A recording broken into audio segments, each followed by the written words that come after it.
దేవుని దివ్య వాక్యములో నుండి ఆదికాండం 32వ అధ్యాయం. ఆదికాండం 32వ అధ్యాయం 24 నుండి 32 వచనాలు చదువుకుందాం. For today's study, let us turn to the book of Genesis, chapter 32, from verse 24 up to 32. యాకోబు ఒక్కడు మిగిలిపోయెను. ఒక నరుడు తెల్లవారు వరకు అతనితో పెనుగులాడెను. తాను అతని గెలువకుండుట చూచి తొడగూటి మీద అతనిని కొట్టెను. అప్పుడు అతడు ఆయనతో పెనుగులాడుట వలన యాకోబు తొడగూడు వసిలెను. ఆయన తెల్లవారుచున్నది గనుక నన్ను పోనిమ్మనగా అతడు, నీవు నన్ను ఆశీర్వదించితేనే గాని నిన్ను పోనీయనెను. ఆయన, నీ పేరేమని అడుగగా అతడు యాకోబు అని చెప్పెను.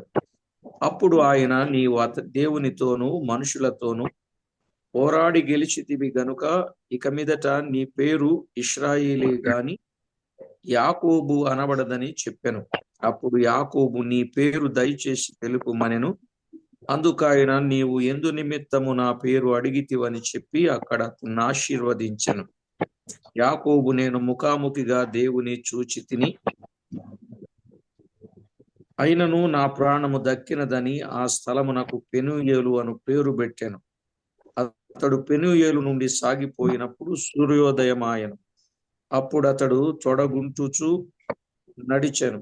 అందుచేత ఆయన యాకోబు తొడగూటి మీద చుంటి నరము కొట్టినందున నేటి వరకు ఇశ్రాయేలీయులు తొడగూటి మీదనున్న చుంటి నరము తినరు. In English, this portion goes like this. And Jacob was left alone, and there wrestled a man with him until the breaking of the day. And when he saw that he prevailed not against him, he touched the hollow of his thigh, and the hollow of Jacob's thigh was cut off joint as he wrestled with him. And he said, let me go, for the day breaketh. And he said, I will not let thee go, except thou bless me.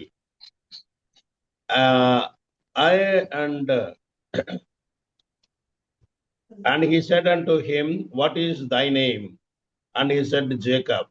And he said, thy name shall be called no more Jacob, but Israel. For as prince thou hast power with God and with men, and hath prevailed. And Jacob asked him and said, tell me, I pray thee, thy name. And he said, wherefore is it that thou dost ask after my name? And he blessed him there. And Jacob called the name of the place Peniel, for I have seen God face to face, and my life is preserved. And as he passed over Peniel, the sun rose upon him, and he halted upon his thigh. Therefore the children of Israel eat not of the sinew which shrank, which is upon the hollow of thigh, unto this day, because he touched the hollow of Jacob's thigh in the sinew that shrank. చదవబడిన ఈ లేఖన భాగం కొరకై ప్రార్థన చేసి వాక్యాన్ని ధ్యానం చేద్దాం. Let us pray in the presence of the Lord so that God will help us to understand spiritual values hidden in this passage. మహాగణుడవైన మా దేవ, సర్వాధికారి అయిన మా ప్రియ ప్రభువ, సర్వ స్తోత్రములపై ఆసీనుడవైన మా తండ్రి, మీకు స్తోత్రం. Most honorable God, our Father in heaven, you are the God of exaltation, and also the God who is worthy to be praised all the time. చదవబడిన లేఖన భాగములను బట్టి మిమ్మల్ని ఎంతో స్తుతిస్తున్నాం, ఘనపరుస్తున్నాం. Thank you, Lord, for the fact that you have given us a valuable portion from the scriptures. For that we thank you, Lord. ఇందున్న సంగతులను తేటగా మాకు బయలుపరిచి మా ఆధ్యాత్మిక జీవితానికి అవసరమైన అమూల్యమైన పాఠాన్ని మాకు అందించి మీరు మహిమ పొందుతారని వేడుకుంటూ Let your name be glorified in such a way that please speak to us the spiritual lesson that is hidden in the portion that we have read today. మా ప్రభు మా రక్షకుడైన యేసుక్రీస్తు అమూల్యమైన నామమున స్తోత్రము చెల్లించి స్తుతించి ప్రార్థించి వినయులమై వేడుచూ ఉన్నాము తండ్రి. In the most precious name of Lord and Savior Jesus Christ, in humility and meekness, we offer this prayer, Father. Amen. Amen. ప్రభునందు ప్రియులారా, మనం చదువుకున్న భాగము నుండి యాకోబు జీవితాన్ని మనం వింటూ వస్తున్నాం. From the context of the portion that we have read today, we have been learning great deal of lessons from the life of Jacob. ఇప్పటికీ చాలా వర్తమానాలు యాకోబు జీవితంలో నుండి మనం వినగలిగాం. Hitherto, we have learned many spiritual lessons from the lifestyle of Jacob. దేవుని వాక్యములో నుండి యాకోబును ఈరోజు ఆయన పేరు మార్చిన అనుభవాలు మనము చూస్తున్నాం. In today's study, we are going to learn spiritual lessons from the changing of the name of Jacob from Jacob to Israel. ఒకప్పుడు యాకోబు అనే నామకరణ, యాకోబు అనగా మోసగాడు అని అర్థం. Once upon a time, he used to be called as Jacob. Jacob does mean a cheater or a deceiver. ఇప్పుడు ఆయన పేరు ఇశ్రాయేలుగా మార్చబడినట్లు చూస్తున్నాం. Now his name has been changed by God as Israel. ఆయన పేరు మార్చబడడానికి గల కారణం కూడా 28వ వచనంలో చూస్తున్నాం. In verse 28, we can see the reason why his name has been changed. దేవునితోనూ మనుషులతోనూ పోరాడి గెలిచాడు గనుక దానిని బట్టి ఆయన పేరు ఇశ్రాయేలుగా మార్చబడింది. As he wrestled with God and man, so his name has been changed to Israel. ఇతడు పోరాడి గెలిచిన వాడు అనగా దేవునితో పోరాడాడు, మనుషులతో పోరాడాడు అని దేవుడే తెలియజేస్తున్నట్లు చూస్తున్నాం. So he is such a man, Jacob is such a man that he wrestled with not only God but also man. Thereby he prevailed against them. యాకోబు అనేకులతో పోరాడా, ఒక్కడుగా పోరాడా అనే ఆలోచన మనము గమనించినప్పుడు ఇక్కడ దేవుడు చెప్పిన ఆ పోరాటం అది పెనుగులాడుట అనే విషయాన్ని 24వ వచనంలో చూస్తాం. In verse 25, we see that Jacob wrestled not only with a single person, he wrestled with men, but also he wrestled with God. యాకోబు ఒక్కడు మిగిలిపోయెను, ఒక నరుడు తెల్లవారు వరకు అతనితో పెనుగులాడెను అని చూస్తున్నాం. Jacob was left alone, and there wrestled a man with him until the breaking of the day. ఇక్కడ ఒక్కడుగా ఉన్న యాకోబు, Here we can see Jacob in solitariness, alone. పెనుగులా యాకోబు He wrestled. మూడవ మాటగా తెల్లవారు వరకు. Third point is at the breaking of the day. నిజంగా ఈ విషయాన్ని, ఈ వచనాన్ని మనం ఆలోచన చేసినప్పుడు తెల్లవారు వరకు దేవునితో పెనుగులాడాడు. అసలు పెనుగులాడుటకు గల కారణం ఏమిటి? This verse speaks to us Jacob's wrestling with God until the day break. We have to understand what are the reasons for him to wrestle with God like that. 26వ వచనంలో చెప్పాడు. The reasons are given in verse 26. నీవు నన్ను ఆశీర్వదించితేనే గాని నిన్ను పోనీయనెను. He wrestled for blessings from God. దేనికోసం పోరాడాడు అంటే దేవుని ఆశీర్వాదం కొరకు పోరాడాడు. The purpose of his wrestling with God was purely to get blessings from God. నిజమే ప్రియులారా, దైవ ఆశీర్వాదము మనము పొందాలి అనంటే దేవునితో పోరాడాలి అనే విషయాన్ని మనం గుర్తు చేసుకోవచ్చు.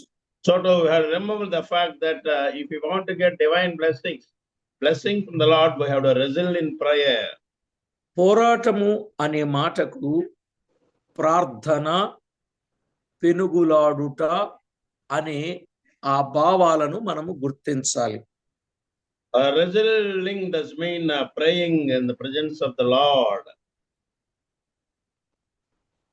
ఎవరైతే ప్రార్థన చేస్తారో ప్రార్థన చేయు వారిని దేవుడు ఆశీర్వదిస్తాడు అని దైవ లేఖనాలలో చాలా విషయాలు, చాలా వచనాలు స్పష్టంగా వ్రాయబడ్డాయి. There are plenty of verses which teach us that prayer brings us blessings from the Lord. ప్రార్థన చేసి ఆశీర్వదించబడిన వారు ఆదికాండము నుండి ఎంతో మంది మనకి కనబడతా ఉన్నారు. From the first book of Genesis, from the Bible, unto the last book, there are many people who wrestled in prayer and got blessings from God. కనుక తప్పకుండా దేవుని సన్నిధిలో మనము ప్రార్థించే గొప్ప అనుభవాన్ని కలిగి ఉండాలి. Praying in the presence of the Lord is a great experience, and that experience we must have personally. ప్రార్థన పైకెక్కినప్పుడు కృపా కనికరాలు క్రిందకు దిగుతాయి. When our prayers are ascended like sweet fragrance to the Lord, definitely grace and mercy will descend upon us. కనుక ప్రతి ఒక్కరూ ప్రార్థించుట, దేవుని దగ్గర పొందుట అనే ఓ సందేశాన్ని మనం ఈ దినాన విందాం. Today we are going to learn when our prayers are ascended to the heaven, definitely God will descend as many blessings. దేవుడు ఈయన అడిగిన మాటకు ఆయన ఏం చేశాడు అని అన్నప్పుడు, the point that Jacob asked for, then let us see what is the response of the Lord. 28వ వచనంలో పోరాడి గెలిచితివి గనుక నేను ఆశీర్వదిస్తాను అని చెప్పి ఆశీర్వదించెను అని 29లో మనము చూస్తున్నాం. In verse 29 we can say as Jacob wrestled and prevailed against God or with God, he was blessed. ప్రభునందు ప్రియులారా, యాకోబు ఎలాగైతే పోరాడి గెలిచాడో మనము కూడా దేవుని సన్నిధిలో ప్రార్థించి ఫలాన్ని పొందే వారంగా ఉండాలి. Just like Jacob wrestled in prayer, we too have to learn how to pray in the presence of the Lord. Thereby we can get blessings from the Lord. దేవుని వాక్యంలో ఇతడు ఆశీర్వదించబడ్డాడు అనంటే ఇతడు పెనుగులాడాడు, పోరాడాడు, మాత్రమే కాదు నష్టం కూడా, శరీరానికి నష్టం కూడా కలిగింది. The reason for his blessings is that he wrestled with God. His prayer was a fervent prayer. Not only that, there was some loss in his body also. Because of all these things, he could get blessings from the Lord. 30వ వచనంలో చెప్పబడిన మాట మనము గమనిస్తే, నా ప్రాణము దక్కినది అని చెప్పే ఉద్దేశంలో ప్రాణాన్ని పోగొట్టుకోనైనా సరే ఆశీర్వాదం పొందాలి అని గొప్ప ఆలోచన కలిగి ఉన్నట్లుగా మనము చూస్తాం. In verse 30, we can see that even at the cost of his life, he wanted to get blessings from the Lord. That was the passion that Jacob had in his heart. దేవుని సన్నిధిని మనము తేటగా ఆలోచన చేసినప్పుడు దేవుడు ఆయనను కొట్టినట్లుగా, ఆ పెనుగులాటలో ఆయనను కొట్టినట్లుగా, అప్పుడు తొడగూడు వసిలినట్లుగా 25వ వచనంలో చూస్తాం. In verse 25, we can see how God himself hit him in the sinew of his thigh, thereby the sinew was broken. That is there in verse 25. నిజమే, ఎప్పుడైనా శ్రమ పడిన తరువాతనే సిరి అనేది దొరుకుతుంది. శ్రమ పడిన తరువాతనే సుఖము అనేది ఏర్పడుతుంది. శ్రమ Only- లేనిదే సిరి లేదు, శ్రమ లేనిదే సుఖము లేదు. Only when we go through severe sufferings and pain, at the end we can get blessings, and also we can get treasures of blessings from the Lord. దైవ గ్రంథంలో మనము ఆలోచన చేసినప్పుడు ఎంతో శ్రమ నొందిన అనుభవం, ఎంతో బాధ నొందిన అనుభవాలలో చాలా మంది ఉన్నారు బైబిల్ గ్రంథంలో. In the Bible, there are plenty of characters who went through severe sufferings and severe pain. Thereby, they could get blessings after that painful and suffering experiences. సమూయేలు 2వ గ్రంథం 22వ అధ్యాయం 7వ వచనంలో, In the second book of Samuel, chapter 22, verse 7, నా శ్రమలో నేను యెహోవాకు మొర్రపెట్టి తిని, నా దేవుని ప్రార్థన చేసి తిని, ఆయన తన ఆలయములో ఆలకించి నా ప్రార్థన అంగీకరించెను, నా మొర్ర ఆయన చెవులలో జొచ్చెను అని వ్రాయబడింది. in my distress, I called upon the Lord and cried to my God, and he did hear my voice out of his temple, and my cry did enter into the ears of the Lord. కనుక శ్రమలో దేవునికి మొర్ర పెట్టినప్పుడు దేవుడు ఆ శ్రమను ఆలకించి ప్రార్థనకు జవాబు దయచేసినట్లుగా మనము అనేకులు బ్రదర్స్ ఉన్నారు, సిస్టర్స్ ఉన్నారు, వారి అనుభవాలు మనము చూడవచ్చు. In the entire Bible, there are a great number of examples of both from men characters and women characters who could undergo severe sufferings and pain. Thereby, at the end, they could get blessings from the Lord.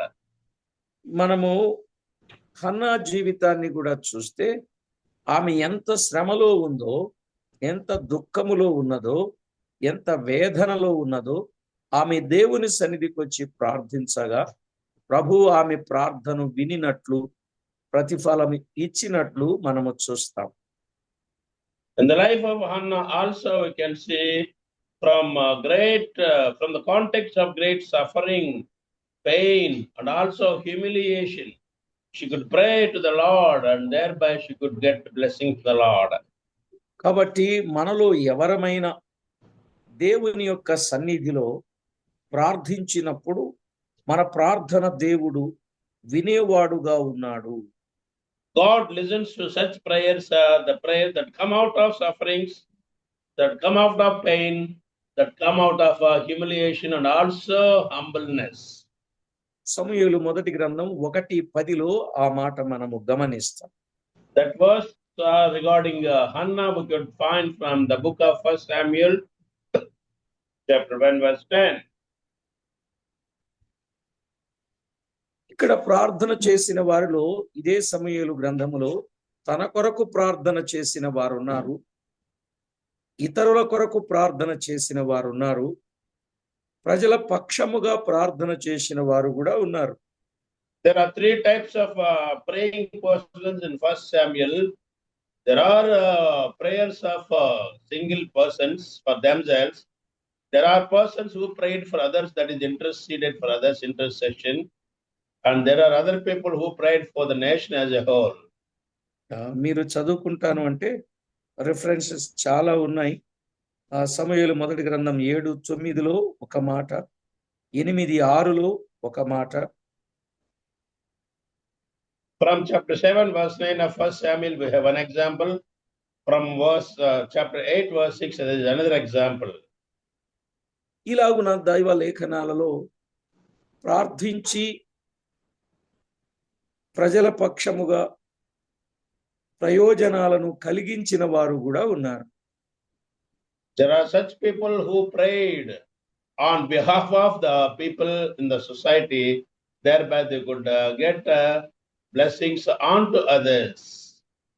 కాబట్టి ప్రభునందు ప్రియులారా, పరిశుద్ధ గ్రంథమైన Bible నుండి మనం ఆలోచన చేసినట్లయితే యాకోబు ప్రార్థన దేవుడు ఆలకించాడు, అతనిని ఆశీర్వదించాడు. Jacob's prayer was such a prayer that God listened to his prayer and his prayer had been answered. ఈరోజు మనం ప్రార్థించాలంటే సర్వ సుఖము ఉంటే గాని ప్రార్థించలేకపోతున్నాం. మరి ఆయన ఫలితాన్ని ఎలా పొందాడు? తొడగూడు వసిలిపోయింది పెనుగులాటలో. అంటే దేవుడు తాను గెలువకుండుట చూచి అనే మాట చూస్తాం. తాను గెలువకుండుట చూచి ఆయన తొడగూడు మీద కొట్టినప్పుడు తొడగూడు వసిలింది. అందుకే నేటికి ఇశ్రాయేలీలు ఆ తుంటి నరము తినరు అని ఈ భాగంలో మనం చూస్తున్నాం. It's a fact that modern believers they pray only when there are comforts and congenial positions for them, but whereas in the context of Jacob, he prayed in severe situation. He prayed even at the last of his life, so God could hit him on the sinew of his thigh, thereby he was blessed. ప్రియులారా, దేవుని వాక్యములో మనము ఆలోచన చేసినట్లయితే యాకోబులాగా ప్రతి ఒక్కరూ ప్రార్థించాల్సిన ఒక శ్రేష్టమైన సంగతిని మనము గుర్తిద్దాం. It's a far better thing for all of us to pray just like Jacob. మరి ఎవరు ప్రార్థిస్తారు అని అన్నప్పుడు 32వ కీర్తన 6వ చరణములో భక్తి గలవారందరూ నిన్ను ప్రార్థన చేయుదురు అన్నాడు. In Psalms 32 verse 6, there who could pray to the Lord? People who have reverential fear toward the Lord. కనుక ఎవరైతే భక్తి కలిగి ఉంటారో వారి ప్రార్థన దేవుడు ఆలకిస్తాడు. Pious people who have faith on God, they only can pray to the Lord. నేను ప్రాముఖ్యమైన విషయాలు కొన్ని మీకు చెప్పాలని ఆలోచన కలిగి ఉన్నాను. I want to share with you some specific spiritual truths today. యాకోబు తనకు కష్టం నష్టం కలుగుతుందని తెలిసి కూడా తెల్లవారు వరకు పెనుగులాడాడు. Jacob, he could continue praying up to the daybreak, even though there's a lot of pain and suffering in his body. కనుక మన జీవితంలో మనకెంత కష్టమైనా ఎంత నష్టమైనా మనము దేవుని సన్నిధిలో ఆశీర్వదించబడటానికి ప్రార్థించే గొప్ప ప్రార్థనా పరులంగా ఉండాలి. Even when we're reeling under pain and suffering, we should not stop praying. We have to continue praying steadfastly. అయితే ఒక విషయాన్ని మీకు చెప్పాలనుకుంటున్నా. ఈరోజు మనము వేటి కొరకు ప్రార్థన చేయాలి? I want to make a point very specific for you. The point is that యాకోబు తన కొరకే ప్రార్థన చేశాడు. ఈరోజు మనము ఎవరి కొరకు ప్రార్థన చేయాలి? My point is that for what purpose do we pray? Of course, Jacob prayed for himself. Today, for what should we pray? ఈరోజు ఒకటి తన కొరకు ప్రార్థన చేయాలి, 2 తన కుటుంబము కొరకు ప్రార్థన చేయాలి, 3 ఇతరుల కొరకు ప్రార్థన చేయాలి. We have to learn 3 things here. Regarding this prayer, we have to personally pray, that is personal prayer, and we have to pray for our families, and also we have to pray for others. ఇక 4వది సంఘాల కొరకు కూడా ప్రార్థన చేయాలి. 5thly, we have to pray for the assemblies. చూడండి, Bible గ్రంథంలో కొలసైలకు రాసిన పత్రికలో ప్రార్థనా పోరాటం చేస్తున్న ఒక భక్తుని మనము గమనిస్తాం. In the epistle of Colossians, we can see a person who was wrestling in prayer. 4వ అధ్యాయం కొలసై పత్రిక 12వ వచనంలో, That is chapter 4, verse 12. మీలో ఒకడును క్రీస్తు యేసు దాసుడునైన ఎపఫ్రా మీకు వందనములు చెప్పుచున్నాడు. మీరు సంపూర్ణులను, ప్రతి విషయములో దేవుని చిత్తమును గూర్చి సంపూర్ణ ఆత్మ నిశ్చయత గలవారునై నిలుకడగా ఉండవలెనని ఇతడెల్లప్పుడును మీ కొరకు తన ప్రార్థనలలో పోరాడుచున్నాడు అని వ్రాయబడింది. This verse is regarding Epaphras' prayer. Epaphras, who is one of you, a servant of Christ, saluteth you, always laboring fervently for you in prayers, that you may stand perfect and complete in all the will of God. పాత నిబంధనలో యాకోబు తన కొరకు పోరాడాడు. క్రొత్త నిబంధనలో ఎపఫ్రా దేవుని ప్రజల కొరకు పోరాడుతూ ఉన్నాడు. In the Old Testament, Jacob prayed for himself only. That is a personal prayer. Whereas in the New Testament, Epaphras, he prayed for the saints of the assembly. ఈ రెండింటి కొరకే నేను చెప్పాలని యోచన కలిగి ఉన్నాను. I want to share a few thoughts regarding this point. ఇతడు తన ప్రార్థనలలో పోరాడుచూ ఉన్నాడు. అప్పుడప్పుడు కాదు, ఇతడు ఎల్లప్పుడూ ఆయన తెల్లవారు వరకే పోరాడాడు. ఈయన ఎల్లప్పుడూ పోరాడుచూ ఉన్నాడు. Jacob could continue wrestling with God only that night until the daybreak, whereas Epaphras is praying day and night, laboring fervently. ఈయన ఎందుకు ప్రార్థన చేశాడు? యాకోబు ఎందుకు ప్రార్థన చేశాడు? తన కొరకు. ఎపఫ్రా ఎందుకొరకు ప్రార్థన చేశాడు? చూడండి. Jacob prayed for himself, whereas Epaphras prayed for the assembly.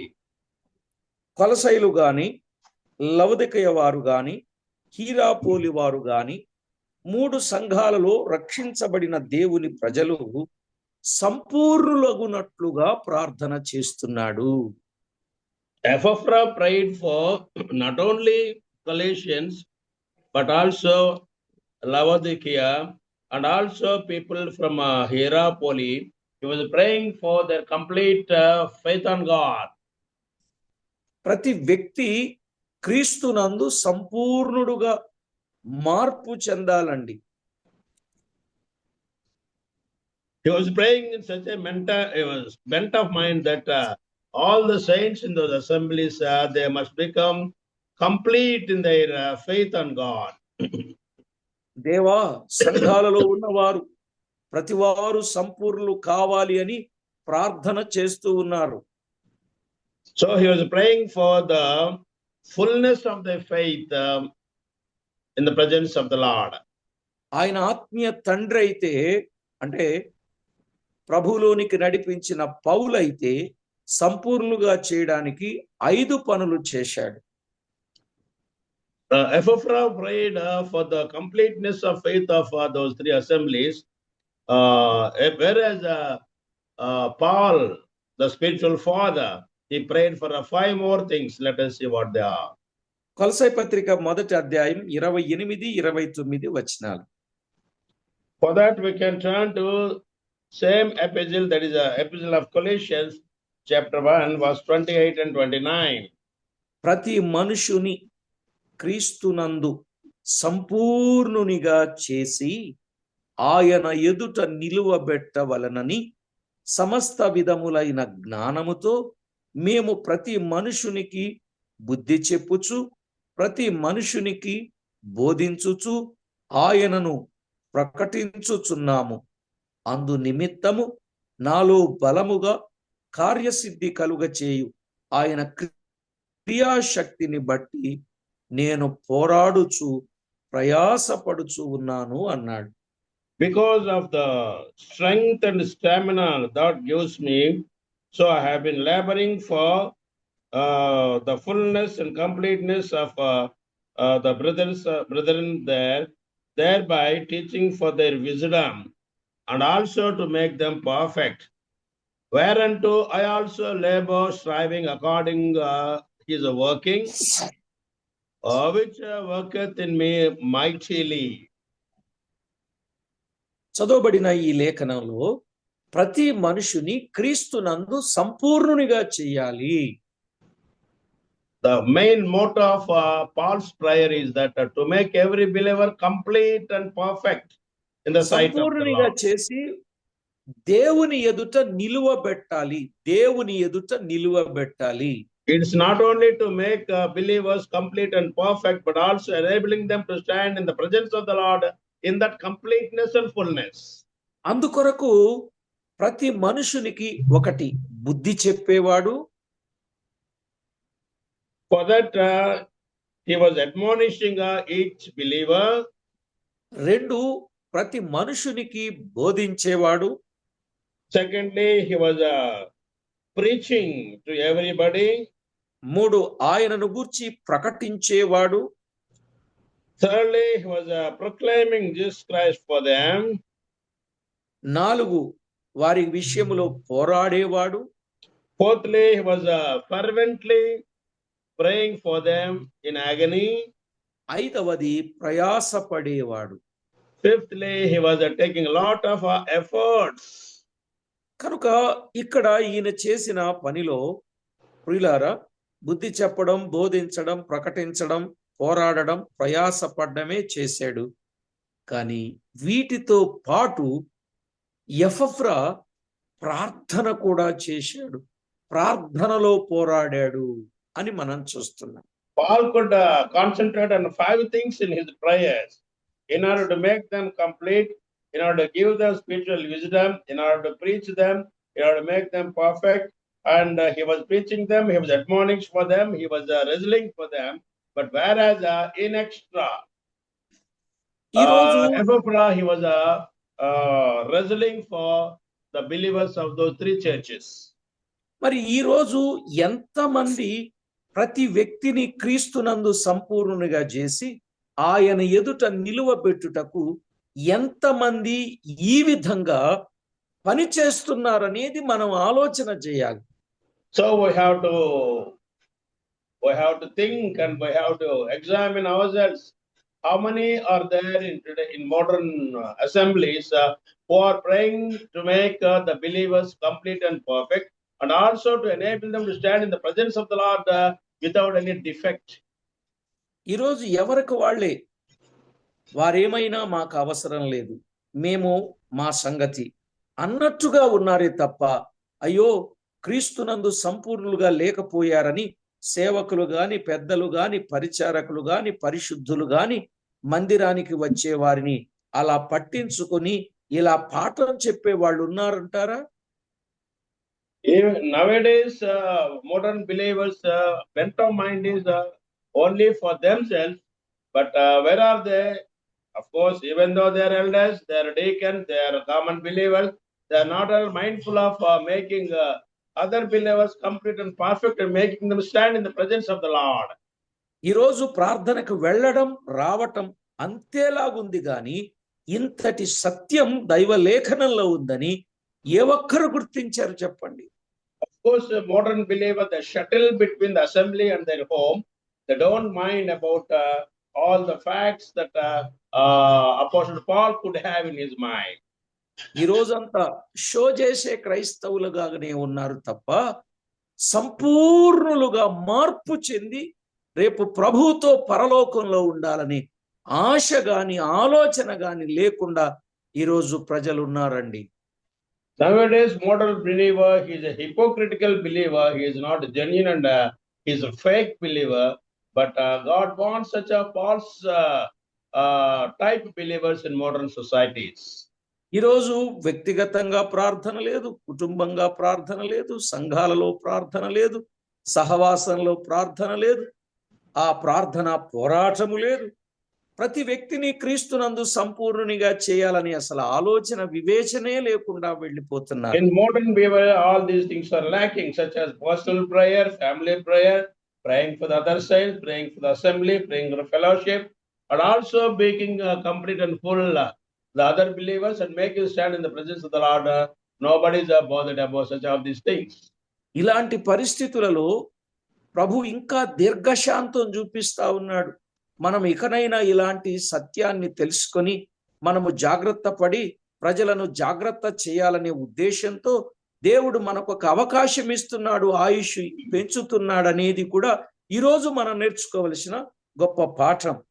For our gain only, God is delaying his coming, and his long suffering is so great. He's giving us time to concentrate upon these things and behave just like Paul. ప్రతి వ్యక్తిని క్రీస్తునందు సంపూర్ణునిగా చేయాలని ఎపఫ్రా ప్రార్థనలో పోరాడుచూ ఉన్నాడు. Epaphras is praying, one of the points of his prayer is that he wants every believer to become complete and perfect. యాకోబు తన కొరకు ప్రార్థన చేస్తే ఎపఫ్రా సంఘాల కొరకు ప్రార్థన చేశాడు. When Jacob prayed for himself only, personal prayer that was, but whereas Epaphras is praying for the saints of the assembly. ఒకటి సంపూర్ణులుగా మార్పు చెందాలి. రెండవది 4వ అధ్యాయం 12వ వచనం. First point of his prayer is to make others complete and perfect. Second point is ప్రతి విషయములో దేవుని చిత్తమును గూర్చి సంపూర్ణాత్మ నిశ్చయత గలవారునై నిలుకడగా ఉండవలెనని అన్నాడు. second point for which Epaphras was praying was that he wanted the believers to know the will of the God totally. ఒకటి సంపూర్ణులుగా ఉండాలి, రెండు సంపూర్ణ ఆత్మ చేత నిండిన వారై ఉండాలి. First one is he wanted to make all the people, the fellow believers, complete and perfect. Secondly, he wants the believers to be spiritual totally. నిశ్చయత కలిగిన వారుగా ఉండాలి, అదే సమయములో నిలుకడ కలిగిన వారుగా ఉండాలని ఇతడు ఎల్లప్పుడూ ప్రార్థనలో పోరాడుచూ ఉన్నాడని చెప్తా ఉన్నాడు. He was praying for them to live steadfast and spot in the will of the Lord. కాబట్టి ప్రభునందు ప్రియులారా, బైబిల్ గ్రంథంలో వ్రాయబడిన ఈ వాస్తవిక సత్యాన్ని ప్రతి ఒక్కరూ ఆలోచన చేయాల్సిందిగా ప్రభు పేరట ప్రేమతో మీకు మనవి చేస్తున్నాను. These ingredients of Epaphras' prayer are a matter of great study for us. We have to make a great study of them and learn spiritual lessons from that. కాబట్టి సంగతిని సరిగా మనం అర్థం చేసుకుందాం. ప్రార్థన యొక్క ప్రాముఖ్యత ఎంత విశేషమైందో మనం ఎరిగి ఆ ప్రకారంగా ప్రభువుకు నమ్మకంగా జీవిద్దాం. Let us understand the significance of prayer and also learn how to pray. అర్థమైంది కదండి? ప్రార్థన ఎందుకు చేయాలి? ప్రతి వ్యక్తి సంపూర్ణులుగా ఉండాలి. 2, దేవుని చిత్తమును గురించి తెలుసుకోవాలి. 3, సంపూర్ణ ఆత్మ కలిగిన వారై ఉండాలి. 4, నిశ్చయత కలిగిన వారై ఉండాలి. 5, నిలుకడ కలిగిన వారుగా ఉండాలని ఇంకొక మాట 5 అని మనం చెప్పుకోవచ్చు. Of course, these are the 5 principles that Epaphras could imbibe in his prayer for the completion of others, for the fullness of us, for them to know the will of the Lord totally, and also to your spiritual life, and also to make them to be sincere in their faith, and also steadfast in their faith. ప్రియులారా, యాకోబు తన అనుభవములో నిజంగా మనం ఆలోచన చేసినప్పుడు ఎంత గొప్ప సత్యం ఆయన నుండి నేర్చుకున్నాం. ఎపఫ్రాను గూర్చి ఎంత గొప్ప సత్యం మనం నేర్చుకున్నాం. కాబట్టి ప్రార్థన ప్రాముఖ్యత ఎంత విశేషమైనదో ఎరిగి తప్పనిసరిగా ప్రార్థించాల్సిన అవసరత మన మీద ఉన్నది. అలాగున ప్రార్థన చేద్దాం. These are the lessons that God is teaching us from the life, and also the prayer life of David in the Jacob in that night, and also the prayer life of Epaphras in fellowship. Let us learn these lessons and practice them in life. ప్రార్థన చేసుకుందాం. Let's pray. పరిశుద్ధుడవైన మా తండ్రి, మీ ఘననామానికి స్తోత్రము చెల్లిస్తున్నాం. Our Father in heaven, you are the holy God, and we thank you for your wonderful name. యాకోబు జీవితంలో నుండి ఎఫ్రా అనుభవములో నుండి మాకు మీరు నేర్పిన గొప్ప పాఠాన్ని బట్టి మిమ్మల్ని స్తుతిస్తున్నాం. We thank you, Lord, for the fact that you have learned, you have taught us great lessons from the prayer life of Jacob and prayer life of Ephraim. ప్రతి విషయంలో మీకు రావలసిన మహిమ మా మంటి ఘటముల ద్వారా ఆపాదించుకొనమని వేడుకుంటూ Let your name be glorified through our mortal bodies being filled with the Holy Spirit. మా ప్రభువైన యేసు క్రీస్తు నామమున వేడుచూ ఉన్నాం మా పరమ తండ్రి. In the most precious name, O Lord and Savior, in humility and meekness we submit this prayer. Amen. Amen.